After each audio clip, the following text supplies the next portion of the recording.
Good morning, everyone. Thanks for your patience. We were just making sure we were organized in the background.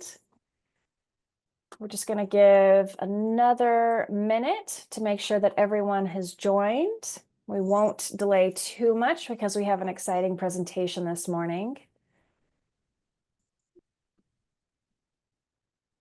Thank you for being here.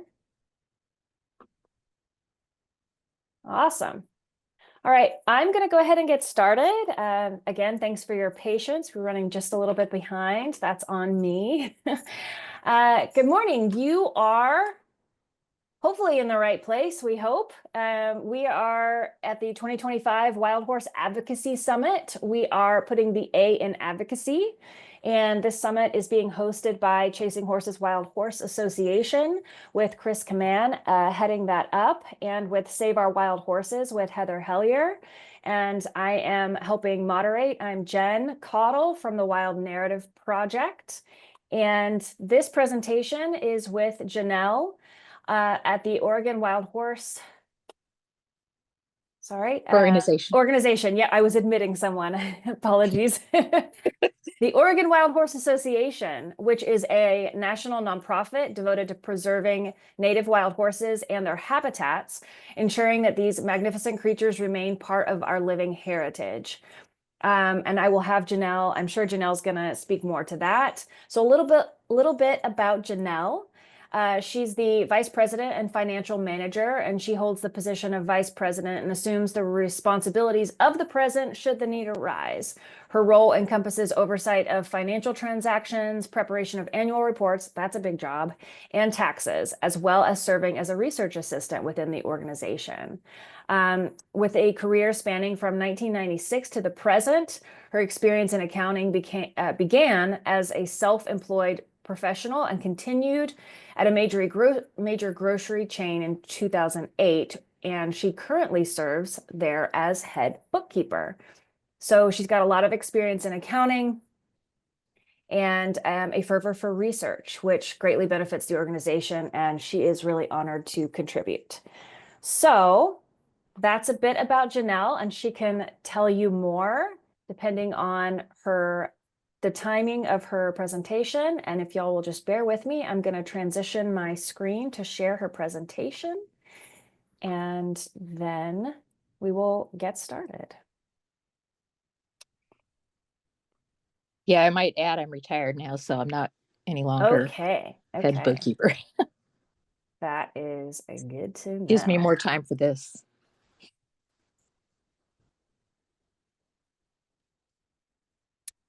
Okay, can everyone see my screen? Yes. I'm going to back up. Apologies. Here we go. We are hiding that sidebar. We do not need it. Okay, how's this looking? Looks good. Looking pretty good? It's a little wonky, isn't it? Give me a second. There we go. Okay. Well, I guess I'll just go like this. All right, Janelle, let it roll.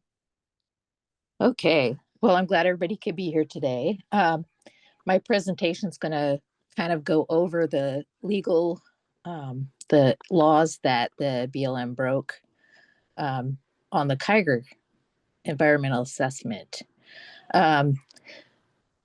Oregon Wild Horse Organization, Central Oregon Wild Horse Coalition, and Western Watersheds Project have filed a lawsuit on that environmental assessment to try to save the Kiger Mustangs. And I'm ready for this. The first thing that was apparent was that the EA was predetermined.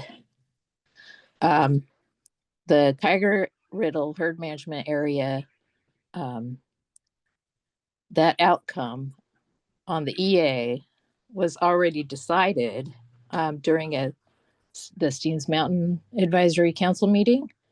They hadn't even started the EA yet, and Jeff Rose, who's now retired from the Burns district, he was the manager there.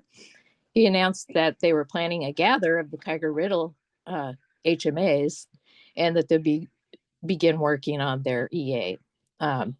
Obviously, that sounds predetermined. And the EA relies heavily on boilerplate language. What they do is they take an old EA, environmental assessment, and they just put in, they correct different wording. In this case, they forgot to take Murderers Creek HMA. I'll put my dog away here. Sorry. He likes to bark when the other dogs come in. I bet you every person on this call is a dog lover. No worries. So the issues call into question the legitimacy of the entire EA. Now the gather schedule also proves predetermination, and there was obviously no urgent need because they kept changing the schedule. Let's see, the Kiger Riddle HMA is on the gather schedule in December of 2023, and that was before the EA was started, I believe. And the Kiger Riddle was off the schedule in August of 2024, and that's probably because we filed our appeal with the Interior Board of Land Appeals. And then it went back on the schedule in September of 24. They changed it.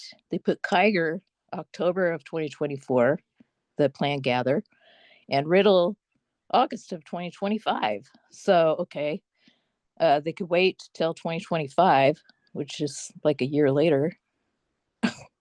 So obviously there wasn't some sort of ecological need to do the roundup in the first place. In October of 2024, they moved Kiger to July of 2025, and our lawsuit was served on them in October 15th of 2025. So we believe, in fact, we pretty much know that they only moved Kiger to 2025 because of our lawsuit. They like to claim that it was because they needed to remove horses from, believe it was Muddy Creek. There was some other, not Muddy Creek, Murderers Creek, because of the fire. Okay. Whoops. Are we on the same page? Okay, here we go. Yeah, you can just say next slide. Next slide, yes. Great, thank you. Okay, sorry about that. No, you're good. We're doing it. Yeah, gathered decisions cannot be based on AML alone. This is how the law reads. A wild horse gather can only occur if two conditions are met. Number one, the number of horses exceeds the AML, appropriate management level. And two, action is necessary due to land or horse health or public safety concerns. And according to 16 USC 1333, excess animals are those that must be removed to maintain a thriving natural ecological balance, whatever that is, and a multiple use relationship on public lands. The law requires BLM to maintain an inventory to assess overpopulation and determine if removals or alternative measures are necessary. The decisions must be based on current data, consultation with scientific experts, and land use plans. Courts such as Dahl v. Clark and Y versus USDOI have ruled that removals are justified only if substantial damage to the range is caused by wild horses. And in Kiger and Riddle herds, there must be clear evidence of overpopulation and necessity for action to meet legal criteria. So, next slide.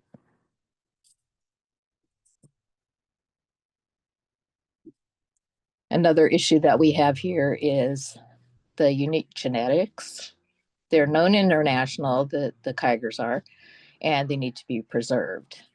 Um, the Kyger Mustangs were designated in 1992 as an ACEC, which are known because of their unique Spanish lineage, making their preservation crucial for biodiversity and heritage. So it would seem that this EA violates that designation.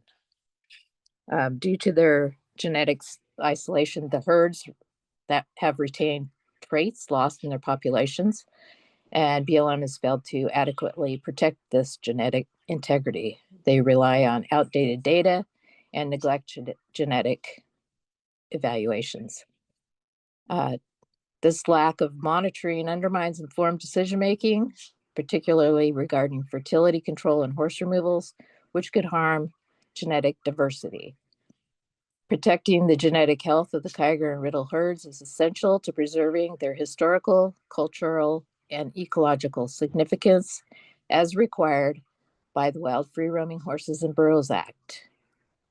Actions like fertility control and selective removals threaten genetic diversity, risking inbreeding and reduced resilience. And to ensure their long-term survival, BLM must prioritize up-to-date genetic assessments and safeguard the unique traits of these herds as mandated by the Wild Free Roaming Horses and Burros Act, which they haven't done here. Use of Gonacon. Probably a lot of you know about how bad Gonacon is. The 2013 EPA label for Gonacon states there's a chance some vaccinated females will become permanently sterile. And within the EA, it also admitted that some mares treated with Gonacon may not return to fertility. Hey, Baker. Janelle, may I interrupt really quick?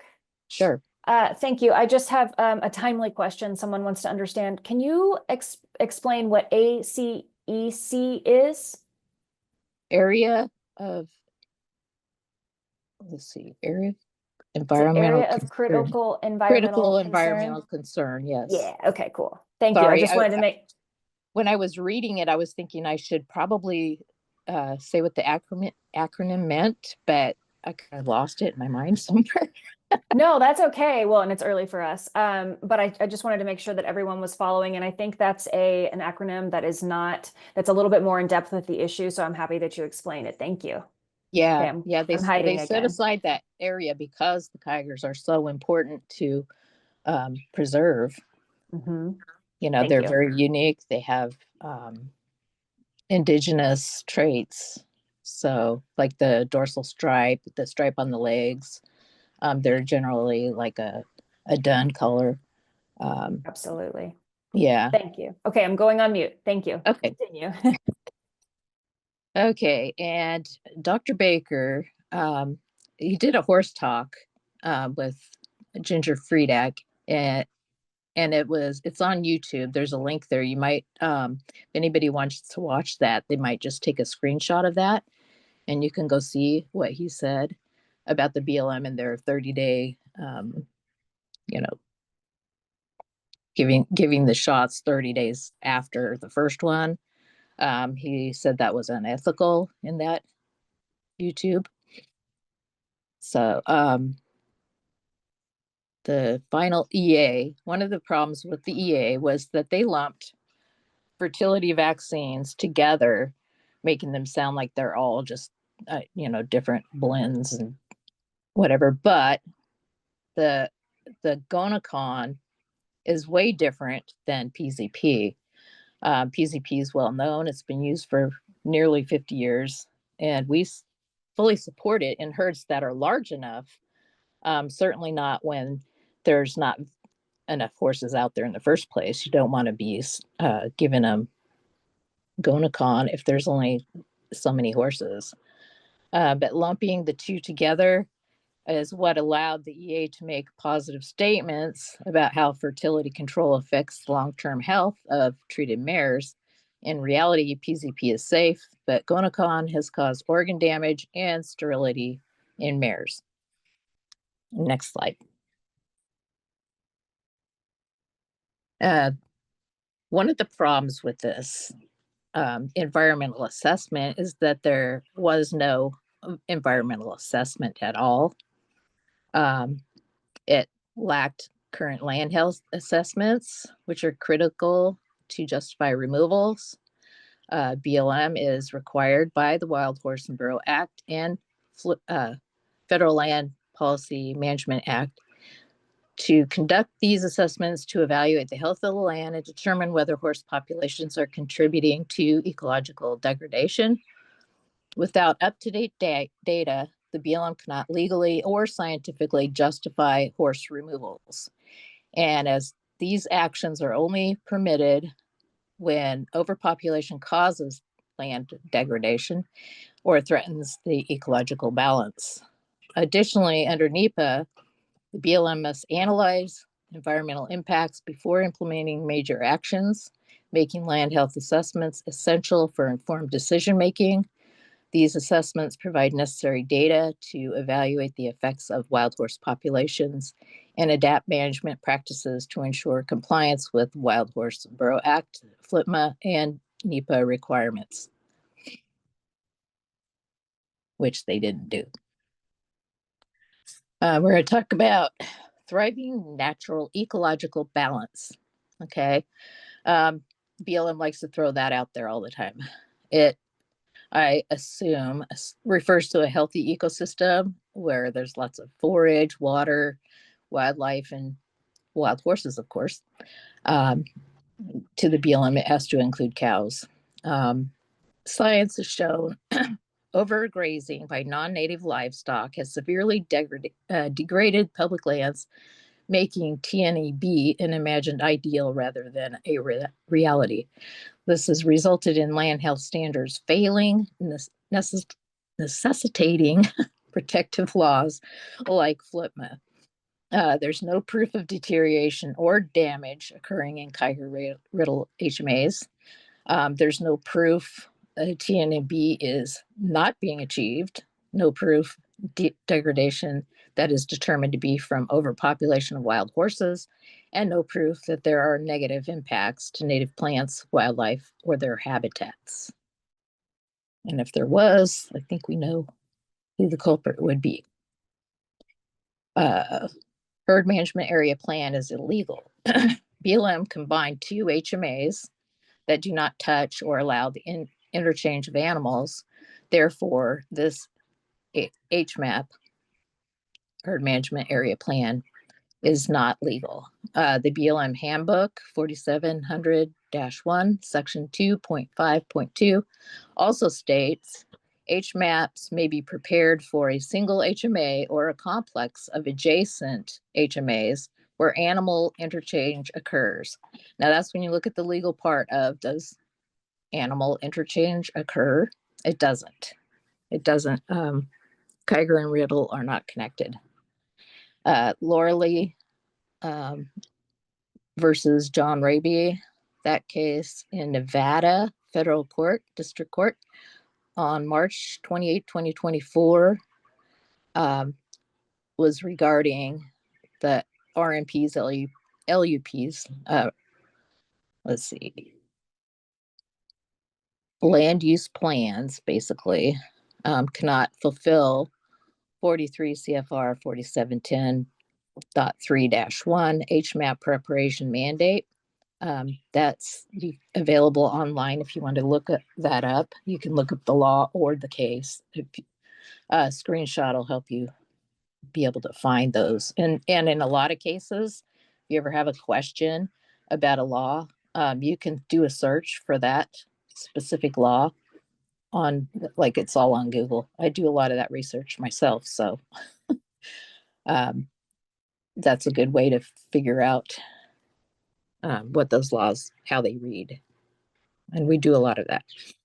Okay, so let's go to the sage grouse plan. It violates policy and law.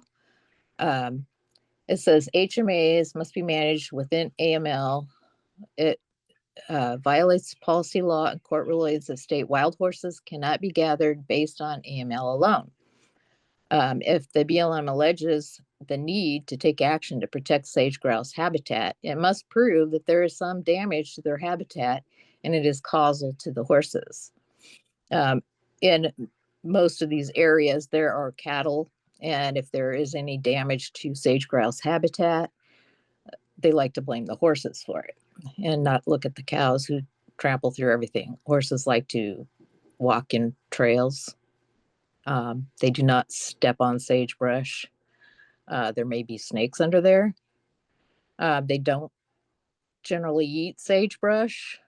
Cows just wander all over the place. And there has been studies that show cows actually step on the eggs.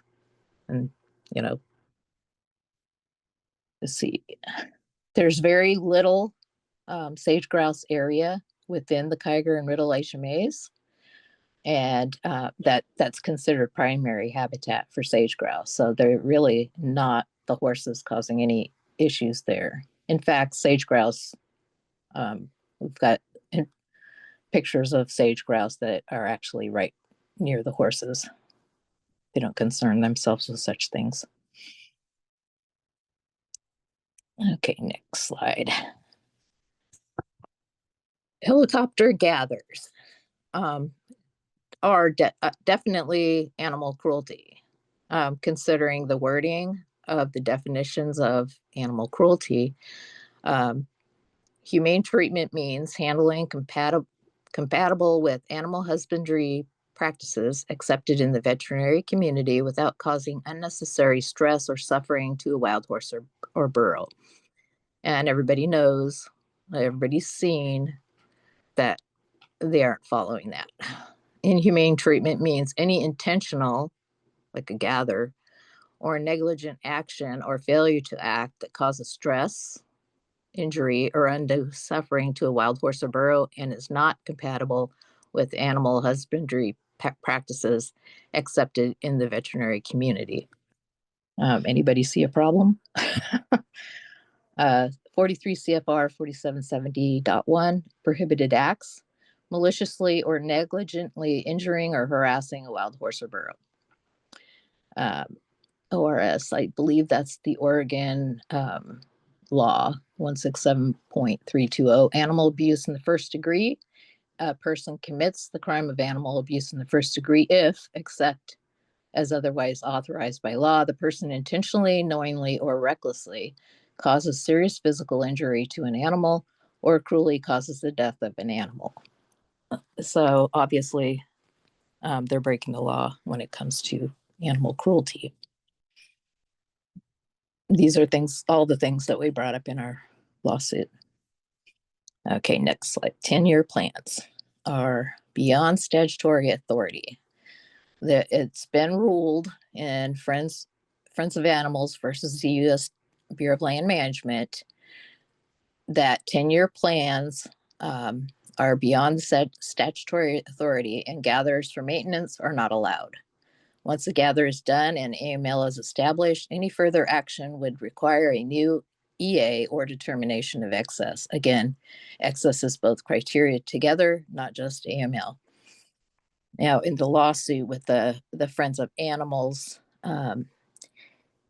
it says,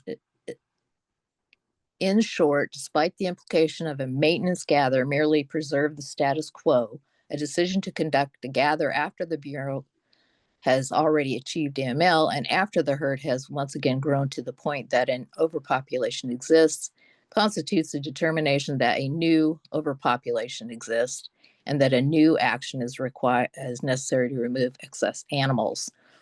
One reason they like these 10-year plans is that if they don't have to do EAs, then they don't have to involve the public in these actions. It's their way around NEPA. So violating NEPA, the environmental assessment was not site specific. It wasn't a site specific assessment. These are the highlights of the need for good faith, impartiality, and accountability in NEPA processes to protect the environment and strengthen public trust. There were significant flaws in the EA, which included baseline data deficiency. The EA lacks current baseline data. violating NEPA's hard look standard.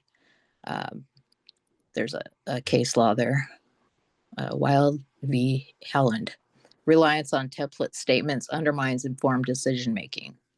And in a lot of their list of references, they use the same references. Sometimes they don't even use them in the EA. We dive deep into their EAs and look at these to make sure they're taking a hard look, that they're not just, repeating something that was used in a prior EA for a different HMA. And they do that all the time. Failure to address climate directives. The EA does not comply with Executive Orders 13990, 14004, or Secretarial Order 3399.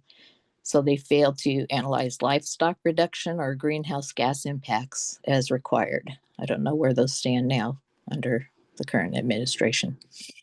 Wildfire risks and health impacts. The EA neglects the role of wild horses in mitigating wildfire risks and ignores human health impacts of wildfire smoke, previously highlighted in litigation. Livestock impacts. Livestock grazing exacerbates land degradation, greenhouse gas emissions, and reduced carbon sequestration. Alternatives like reducing livestock are not evaluated. Social and economic bias. The EA prioritizes livestock interest over the public good, dismisses the economic value of wild horse tourism, and risks harming the genetic integrity of tiger horses. BLM's biased, incomplete analysis fails to meet NEPA requirements or its mission, risking legal and ecological consequences. A thorough reassessment is needed. So they like to just skip over the rules. And, it's predetermined what they want to do. They just want to get the horses out of there. Federal Land Policy Management Act is what I say FLPMA, it's easier. And it cannot override the principal use mandate. The Wild Horse and Burro Act is a land use plan, and FLPMA makes it clear it is not going to override pre-existing land use plans. 43 USC 1701, Section 102. If anybody wants to screenshot these laws and look them up and read them, that's one way to do that. Declaration of policy. This is on Section B. The policies of this act shall become effective only as specific statutory authority for their implementation is enacted by this act or by subsequent legislation, and shall then be construed as supplemental to and not in derogation of the purposes for which public lands are administered under other provisions of law. So the other provision of law is the Wild Horse and Burro Act. FLPMA happened after, so they're talking about the Wild Horse Act here. 43 USC, management of use, occupancy, and development. The secretary shall manage the public lands under principles of multiple use and sustained yield in accordance with the land use plans developed by him under Section 202 of this act when they are available, except, that's why that's bolded, that where a tract of such public lands has been dedicated to specific uses according to any other provisions of law, it shall be managed in accordance with such law. Next slide.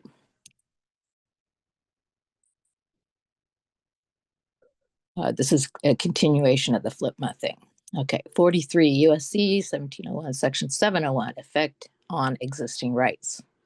Nothing in this act or in any amendment made by this act shall be construed as terminating any valid lease, permit, patent, right-of-way, or other land use right or authorization existing on the date of approval of this act. Now, Teresa Barber did a relabeling paper that talks a lot about FLPMA and the relabeling of lands. It goes over how the HMAs have shrunk, how they use language like a range with a capital R. The Wild Horse Act was talking about specific, that they were to set aside ranges for the horses where they could run wild. And they changed it to where there's like herd management areas, range with a little R, or I don't know. Her paper goes over all of that. So there's our email there. If you want to request a copy of her relabeling paper, she'd be happy to email that to you. And it's very informative. You'll learn a lot about why 53,000 or 50, there was many acres. I forget exactly how much, but they've been cut in half. So that paper will discuss all that. Okay. I was talking about the research and references. There is a law that says that references have to be available to the public to look at during a environmental assessment during the comment period.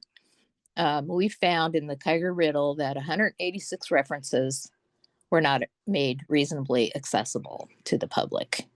A lot of times you have to pay for them or you can't find them at all. And Val had asked for the references. She was ignored. And now the solicitor in the case says that they were available in the field office to be read there. Is everybody close enough to a field office to go read their research and want to spend days and days? Because it's usually thousands and thousands of pages of research. Not really. That's not reasonably accessible. 40 CFR 1502.21 contains the legal wording in the federal code regarding the accessibility of reference material for the public. The NEPA handbook also states no material may be incorporated by reference unless it is reasonably available for inspection by potentially interested parties within the time allowed for comment. And these wild horse EAs that we get 30 days. And a lot of them, they get 60 or 90. But the amount of research that you have to read through is way more than you can do in 30 days, especially when you can't even find it. Okay. Scientific statements in EA cherry picked for BLM bias. Okay, so the BLM likes to take a sentence out of a research paper and use that sentence out of context all the time in their environmental assessments. Sometimes they'll take part of a paragraph and skew it to, justify what they're doing. It makes it questionable to us. And like the Kowek study, there's a scientist who he went out and supposedly snapped pictures of wild horses at water source. In that study, he claimed that the horses spend 72% of their day at water sources, which we know is BS. He claimed that they chase antelope and other wildlife away from the water sources. He claimed that they stood in the rivers, defecated and urinated in the water. It sounds like cows to me, but anyway, that study is cited on just about every EA we read, and it's flawed. They didn't have random plot selections. The methodological issues, such as misuse of the Spearman method, the speculative language, its findings on soil compaction and riparian impacts did not account for livestock's greater contribution to degradation, particularly given the far higher livestock to horse ratios. There were citations in Platt, Thorland, 2024, and Burdick. We can find them, preventing us to be able to review those comments they used in there. But Kowek likes to cite them. BLM also uses boilerplate language and studies from unrelated areas like Murderers Creek HMA without demonstrating the relevance to Kiger Riddle HMAs. Critical factors such as differences in water sources, livestock ratios, and predator presence are not addressed, making the application of these studies questionable. To ensure transparency and compliance with NEPA, the BLM must provide all cited studies and confirm that their conclusions are relevant to the specific conditions of the Kiger Riddle HMAs. Without these, the EA lacks a robust scientific basis required to support its claims and decisions. It's not a hard look.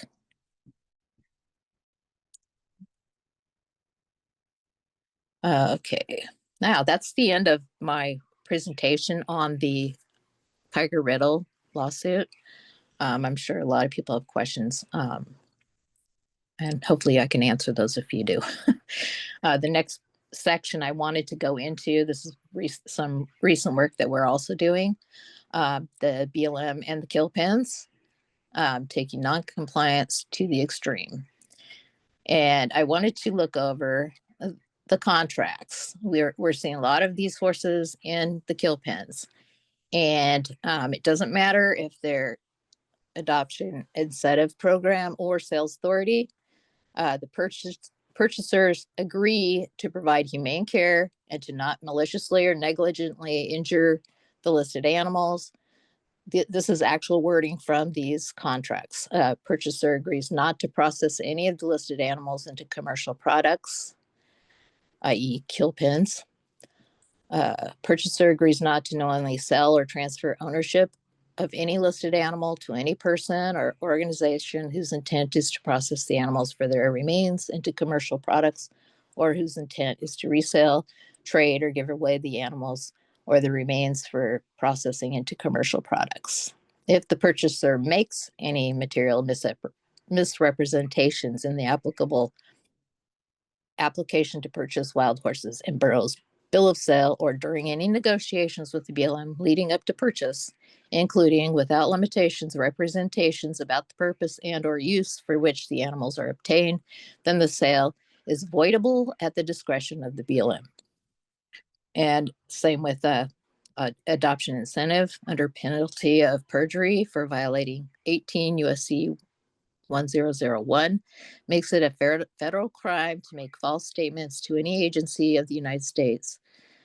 They signed the I hereby state that I have no intent to sell this wild horse or burro for slaughter or bucking stock or for processing into commercial products within the meaning of the Wild Free Roaming Horses and Burros Act. The reason I've gone to this is because we have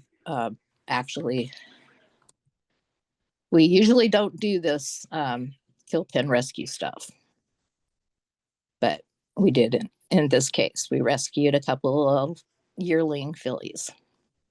The penalty and BLM's role. Adopters' failure to comply with these terms may result in the cancellation of the agreement, repossession of the animals, and disapproval of requests for adoption of additional animals. In addition, violation of any term of a private maintenance and care agreement is prohibited by the act. Any person who commits a prohibited act shall be subject to a fine of not more than $2,000 or imprisonment or not more than 1 year or both for each violation. So in this case, if they were adopters, that would be $4,000 because there's two horses that they dumped together. Purchasers, the BLM may seek criminal penalties against the purchaser if, in the course of the sale, the purchaser knowingly and willfully falsifies, conceals, or covers up a material fact, makes any materially false, fictitious, or fraudulent statement or representation, or otherwise violates 18 USC 1001. So the BLM has things they could do to stop this. The intervention. This is our story. On December 4th, 2024, Oregon Wild Horse Organization learned from a social media post from Monica Martinez-Ross of 2 yearling BLM wild horses at the Panhandle Feedlot and Kill Pen Horses facility in McLean, Texas. These horses were purchased at a BLM sale event just 29 days earlier on November 1st, 2024, under a contract prohibiting their processing into commercial products, a condition now violated. BLM Oklahoma confirmed the horses were titled as sales authority to a private individual, but refused to disclose their name, of course, stating only that the individual would be added to a no sale list, one that nobody knows actually exists. This response is insufficient as it neither ensures compliance nor prevents others from exploiting the system. BLM must take stronger measures, including criminal penalties for violations. And, the tools are there. Compliance checks are rare, leaving many wild horses at risk of being sent to slaughter. Greater transparency is essential, including a public database to track titled horses and flag suspicious transactions. Kill pen owners should also be required to report receiving BLM horses without prior documentation. Without meaningful oversight, wild horses from public lands will continue to be funneled to slaughter in greater numbers every year, something most Americans oppose. Next slide. The kill pen and beyond. This kill pen operates solely through Facebook with 3 pages: Panhandle Feedlot and Kill Pen Horses, TH Livestock, and Wish Upon a Horse, promoting the same horses. All share the same address, 14091 East I-40, McLean, Texas, linked to Katie and Lacey Hayes, and likely Ty Hayes. That's the TH, I believe. A house at this address displays a TH sign. After securing a home for the 2 yearlings on 700 private acres in Idaho, Oregon Wild Horse Organization collaborated with Central Oregon Wild Horse Coalition to pay the kill pen for the horses. Transportation and quarantine were arranged after discovering a recent strangles outbreak at the facility. Of course, Oregon Wild Horse Organization, the Central Oregon Wild Horse Coalition, and American Wild Horse Conservation work together to coordinate and fund transportation and quarantine costs. RJF Equine Inc. provided transportation and is housing the horses in quarantine for at least 45 days. I think they're going to be there through March or sometime in March.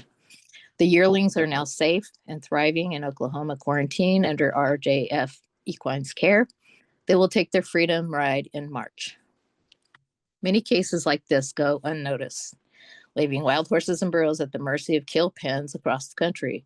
The financial burden of protecting these animals falls on advocates and nonprofits who step in to save them. Unfortunately, the Bureau of Land Management appears indifferent, eager to free up space and holding pens to remove more horses from public lands for livestock grazing. Now, here's the high cost. The purchaser likely paid $25 per yearling. These yearlings, by the way, were sales authority. So what happens when you put them on the online corral with 900 and whatever other horses for people to choose to adopt or not? It's easy to rack up 3 strikes. And that's another problem we have. The purchaser basically paid $25 per yearling, maybe total $50. The cost to us, $1,700 to the kill pen, $850 each for those horses. Somebody's making money. $3,870 to transport them, $1,800 for quarantine and vet care. The total of $7,370 for 2 horses.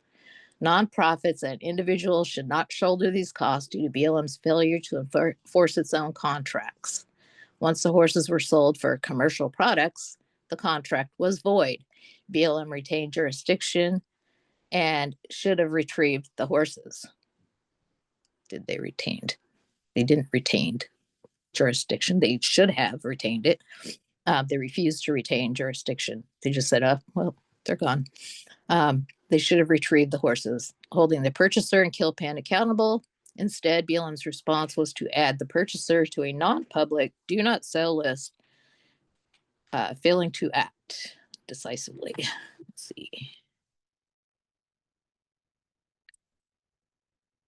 I'm trying to make sure which page I'm on here. Okay. It's beyond time for oversight and change. We need to stop the flow to the kill pens. The problem is these yearlings were sales authority horses vulnerable due to the Burns Amendment, online auctions, and low adoption demand. They, like hundreds of others, are targeted by unethical buyers. The solution? End the Burns Amendment and adoption incentive program. Demand BLM accountability for adoption and sale compliance. Address illegal activity at sales barns and kill pens. Oppose mass, the main thing here, oppose mass removals that violate existing federal laws. We need to pass the SAFE Act. And until then, only systemic change will stop wild horses and burros from being funneled into slaughter pipelines under BLM's watch, because BLM doesn't watch. Well, thank you for watching. I hope, I'm sure there's lots of questions out there. We are still, I just wanted to note that we are still raising funds for our Kiger Riddle case. We still need to come up with $50,000 for our attorney fees. And we would be grateful if anybody wants to contribute. You can screenshot that one. It shows our PayPal link and our website. We do have links on the website where you can also contribute. And you could also send a check or whatever to that address on there, Oregon Wild Horse Organization in Drain, Oregon. Okay, thank you very much for listening. Thank you for the opportunity to present today. And I hope I helped people learn something. Janelle, this has been incredible. I feel like I just got the best deep dive on the ins and outs of trouble with EAs and where things are illegal and what should be noticed and called upon in for litigation. I think this was awesome. There were multiple comments during your presentation saying how helpful this is. So absolutely. And then I'm going to start and work backwards with questions. We had some questions on the kill pen issue. So I was going Okay. to start there. Let's see. Okay, so Stephanie asks, outside of BLM, who is supposed to prosecute people who take their Mustangs to auction after getting their incentive? She screenshotted the black letter that releases the adopter from culpability. I've got names and addresses. Oh, okay. I've never seen that letter that releases culpability. um, yeah, that's an interesting thing. Okay. And a good question. I believe it's just BLM, their law enforcement area, and on their website there is a number you can call or email if you are aware of a violation of that. So that's what we did. We called the BLM and we brought it to their attention. I know that when we questioned, basically, I saw when I was looking at the post on the Facebook page in McLean, Texas, it was the first one, the Panhandle page. They put up a post. I had asked, where's the title, or that's just health certificates, where's the title, because they'll show a picture of the health certificates. You get that when you adopt. That isn't after the year is up. And I don't know if the people that buy them at the sale get this health certificate. I would assume so. It's like a Coggins.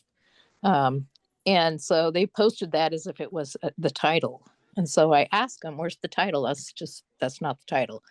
They threw a big fit and said that we put the horses in danger because of our drama by asking that question. Then they proceeded to block us from the page. They didn't block us from their other two pages though. So. Well, and Stephanie, actually I think she had an autocorrect situation. She says it wasn't the black letter, it's the BLM letter that releases the adopter. Yeah, the BLM letter. Okay. Mm-hmm. Well, in this case, the BLM had contacted the kill pen, the Panhandle kill pen. And so where's the title? And so the Kilpin said, well, we don't have one. Can you send us a letter? So they did. The BLM sent them a letter clearing the horses. Yeah, they're clear. They didn't, I guess they didn't care that it was only 29 days after they sold the horses that they were in a kill pen. But yeah, the letter, um, that's what happens when a kill pen doesn't get a title. And people throw a stink and they ask for the title. I doubt if they do that unless somebody's saying, hey, where's the title Right. or where's the bill of sale? So Okay, yeah, Connie's got a I don't. question. When such case becomes known, when known of, is it possible to request for a follow-up to how BLM handled the case and whether the person was punished? So I noticed in your you mentioned that the BLM put that adopter on a cannot adopt list, Right, but yeah, is there but any way didn't prove to? it. Yeah, you can follow up with the BLM. They might give you some little answer like they did us. Yeah, we'll put them on this. They'll be on this list, but we don't have access to the list. They don't let the public do that. Thus, the need for transparency. I believe that the public should be able to follow up and be able to see it without having to call the BLM and dive through all their hoops to try to get it. I'm sure we could do a Freedom of Information Act request on stuff like that, but they would probably redact a lot of it. But I think we should do that. The more people doing that, the more they know we're watching. Yep, absolutely. So Wendy asks, who has oversight of the BLM? Is it just the Secretary of the Interior? And is there Yes. any congressional oversight? And Heather has provided some clarity. I'd love for you to touch on it too. Heather says the inspectors general for the BLM have been removed. So other than Congress, there's no other oversight currently for BLM spending.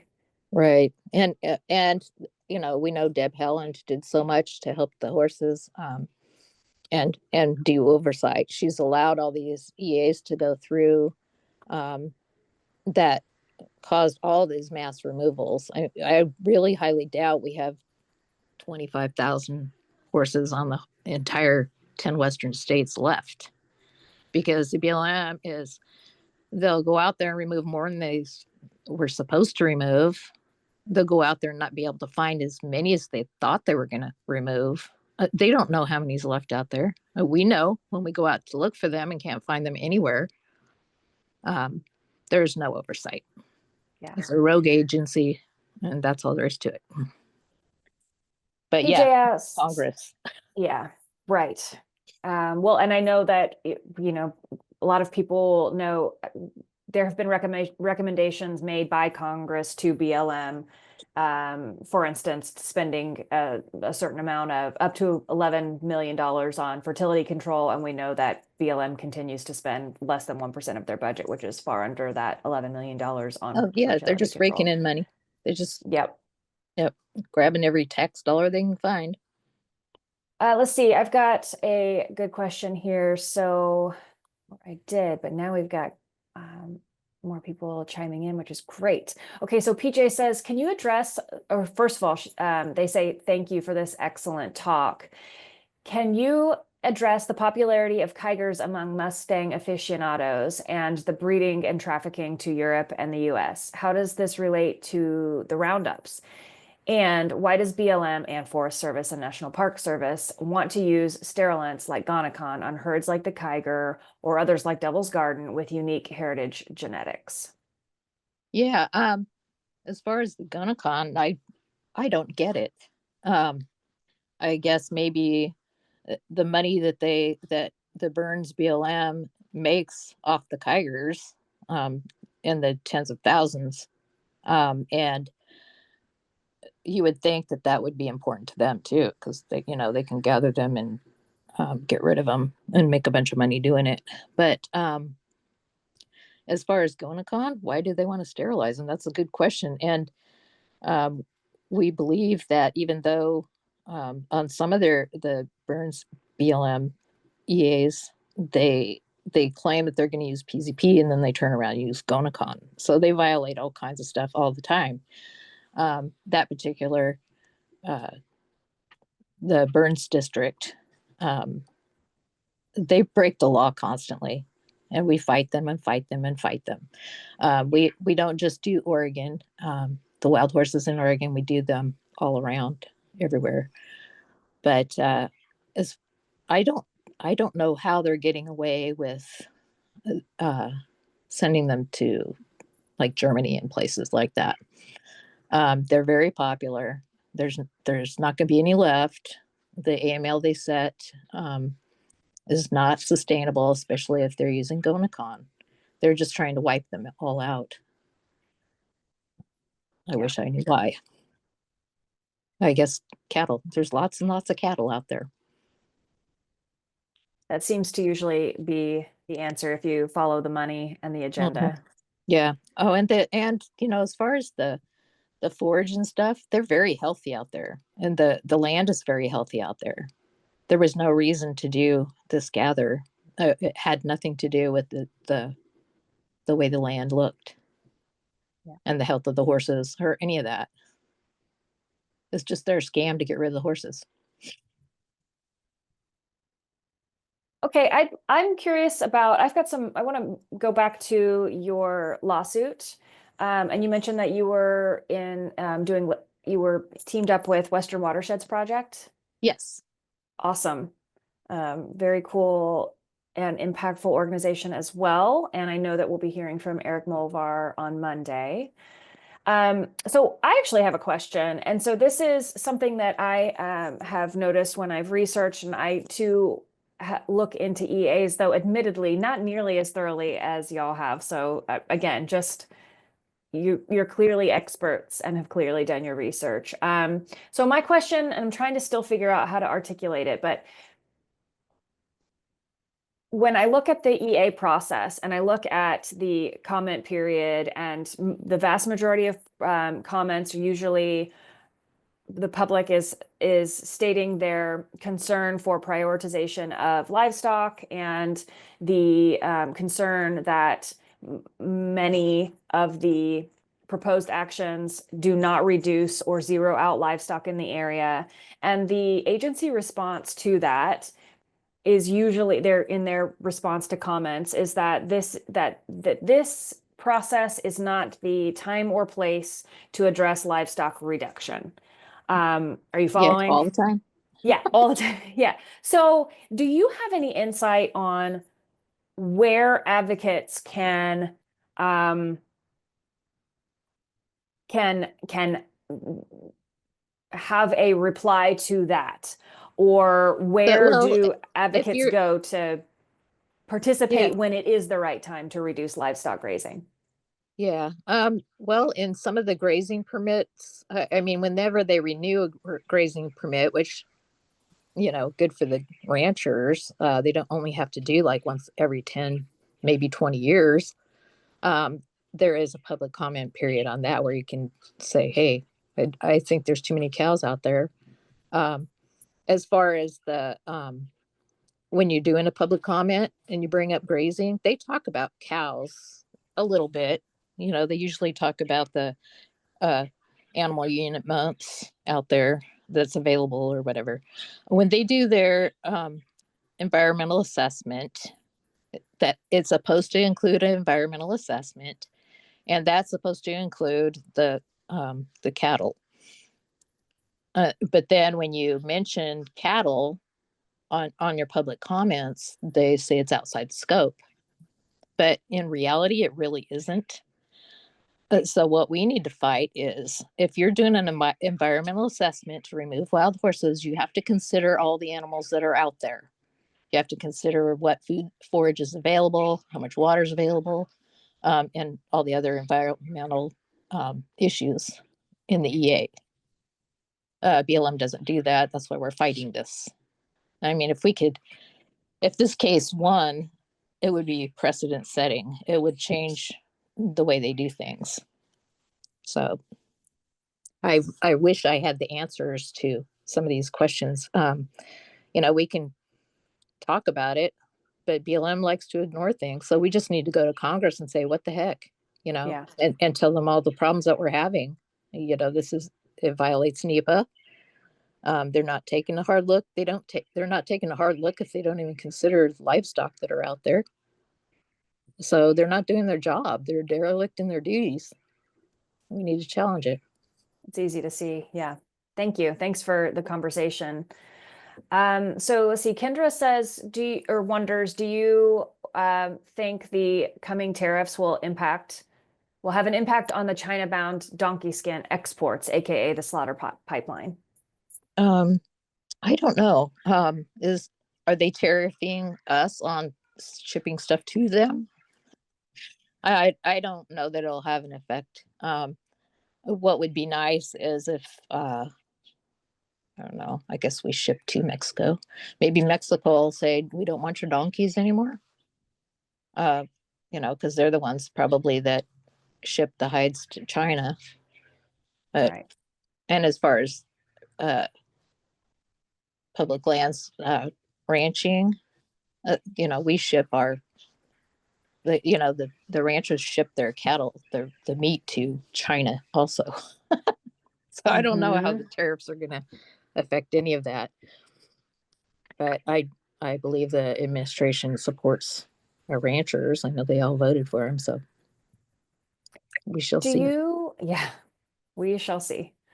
Jeanette wonders how many Kikers remain now on public land? I think, well, according to they did a census in the middle of the public comment period. And the population went from, I believe it was between 4 and 500 to 730 something. I'm just making guesstimations on the numbers, but that's there probably are Kiger type horses and other HMAs, but I know that these ones are unique. The ones at the Kiger Riddle HMA, the genetics are unique, even though they haven't tested them for a while. They just now claim just off the top of their head that they're not unique anymore. Okay. It's probably due to their breeding program. Craig asks, what do you think of having the various wild horse herds protected under the Endangered Species Act? These various herds would fall under distinct population units. That is one category under the ESA. Yeah, I agree. I think that if we were to win this lawsuit, that would probably be footing to go that direction. And I don't think what other wildlife species, say there's 80,000 of them in the entire country left, they would probably be considered endangered species. And there's not even that many wild horses left. And burros, the number of burros, that's really not very big. I believe that they should be, but this may be a catalyst to start talking about that. If we win the lawsuit, it would be good. Yeah, and I'm not sure if this is public information, and perhaps you already answered, so I apologize if you did. What is the status of the lawsuit right now? When do you expect to have an answer? We're trying to get it. It should be heard on the merits. We're going through the process at the moment. There's all kinds of different briefs that you have to go through and things to get to the end of it. But we are hoping to have everything settled before the July gather date so that we could put a stop to it. Great. Wendy is asking, and this perhaps is for Chris and Heather to help me out with, is there a current list of what horses are left in which HMAs? I'm assuming BLM doesn't have this info available. It's not all together. I can answer that, but Heather does have a graphic on her website, and we did use it. I used it in my presentation, and I'm pretty sure Heather's going to use it in hers.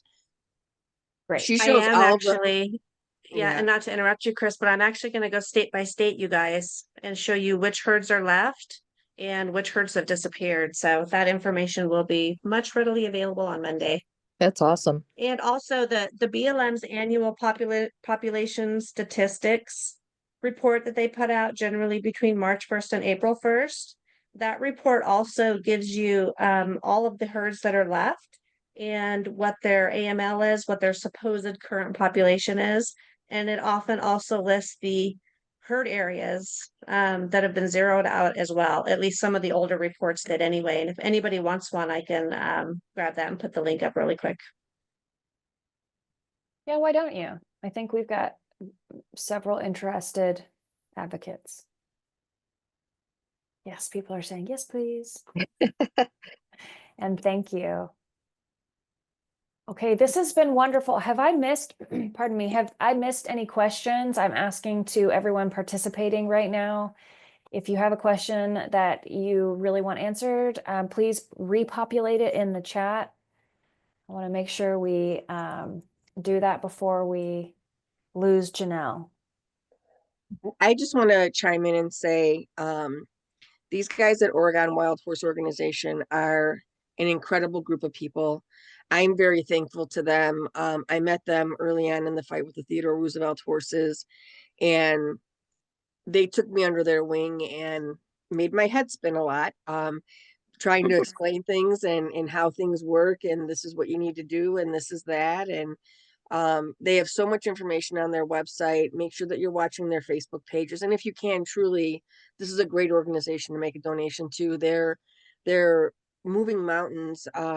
They're not as big as some other organizations there. And I know what it's like to be a small nonprofit. These guys really need some help and they're doing really great work. So thank you, Janelle, and everybody there.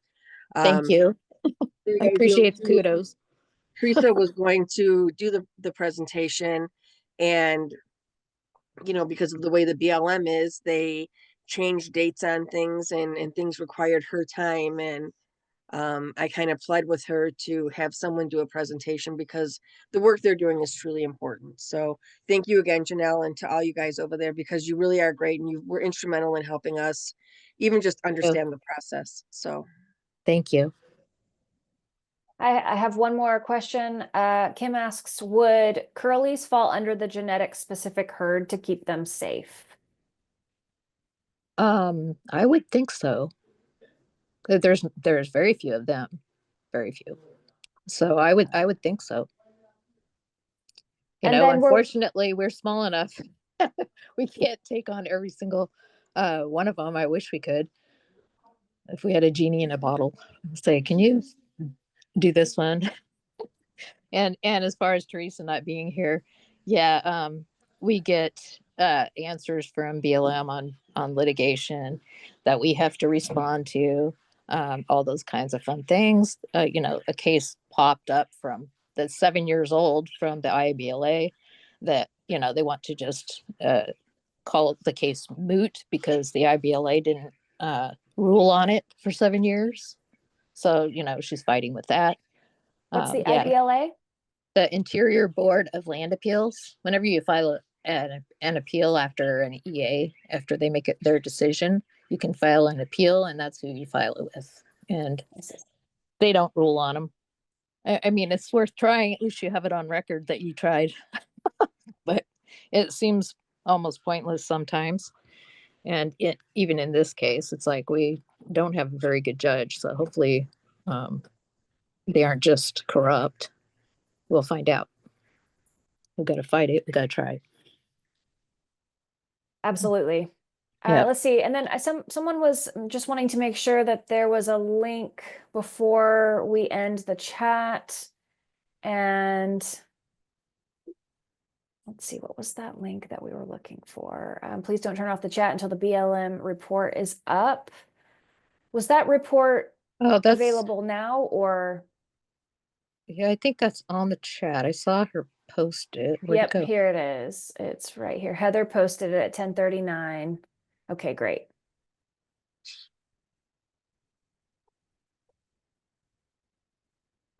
Great. Okay.